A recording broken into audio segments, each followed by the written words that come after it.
Hi there, my name is Benedict Osu. Time to talk sports here on AM Show. In our very first story this morning, after spending so much on branding and trying to change the status quo, the COVID-19 has affected the plans of Ghana Premier League side Legon Cities. Well, I've gone through what looks like the effect at a vibrant Premier League side now has dimmed due to the pandemic. Here's Joseph Muriku. Ebenezer Adi is in the center.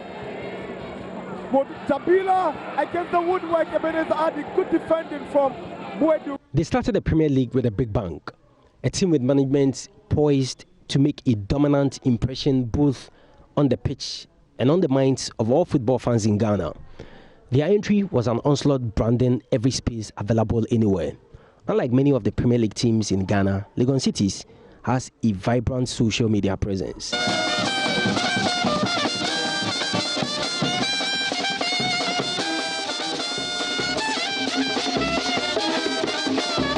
A brand new team with fresh players to unveil, Legon Cities have been a delight to watch, becoming the first club in this season's Premier League to start introducing popular Ghanaian artists at their home matches.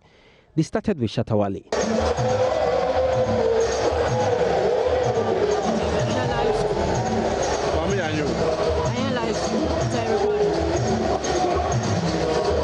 Then others like Kwesi Arthur, Medical when the Shea came through.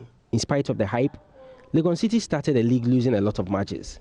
Unfortunately, when they started winning, this happened. The Minister of Health has confirmed 2 cases of COVID-19.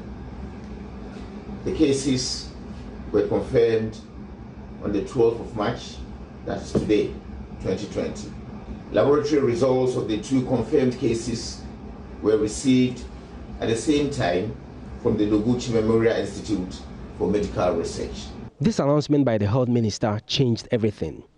Here is communications director of the club, Kwame Jumajiman. We're pretty worried about the situation when the league was going to resume and what condition the players were going to be in following that. It was always going to be a tough one, especially when the FA had clearly stated that we could not even train. Football is a global force. Some even say it's a religion. But football can only survive when matches are played. So with all the flamboyance, the social media activation, when the cheering fans are not in the stands and the goals are not being scored, everything ends. My goodness, against the side post for Justin Okra. Unbelievable scenes. What's left of this promising football team in social media fan base who have no victories to celebrate or missed scoring opportunities to boo? Fatah Dauda is the skipper of the side. Well, you know the situation in Ghana.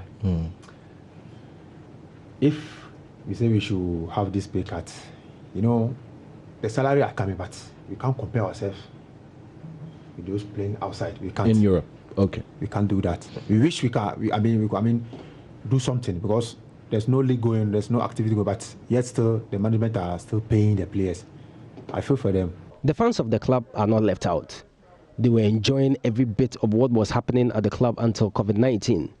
They shared their frustrations with me. The fans out there are being disturbed due to the suspension of football.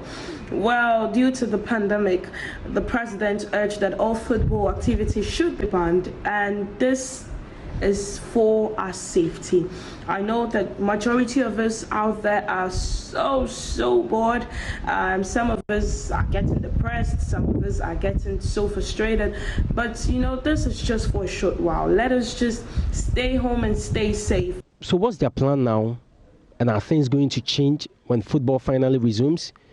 Communications director Kwame Jumajiman has the answer. Not much at the moment, because we can't even do anything. We are just hoping for the signal to ensure that football can make a return. But of course, that will be decided by the football controlling body and what government has to do in that regard. But for now, obviously, there is not much we can do. But we're pretty confident that when football makes a return, we'll try to improve upon our performances.